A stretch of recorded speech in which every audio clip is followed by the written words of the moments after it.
অতি নিকটের ধাম শ্রীধাম নবদ্বীপে। আমাদের সব মোটামুটি যতগুলো ধাম আছে অনেক দূরে দূরে, তো সব থেকে কাছের ধাম আমাদের শ্রীধাম নবদ্বীপ, তার পাশে পুরী, তারপরে কাশী, বৃন্দাবন অনেক দূর। এই নবদ্বীপ ধামে আমার বহু সুন্দর পিতা করে অবতীর্ণ হলেন। অবতীর্ণ হওয়ার আগেও বিস্তারিত কাহিনী বলি শোনো।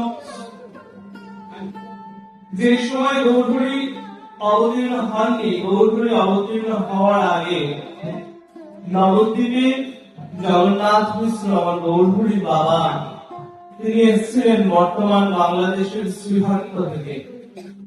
শ্রীহট্ট থেকে নবদ্বীপে এসেছিলেন। কেন এসেছিলেন? পড়াশোনা করবেন বলে।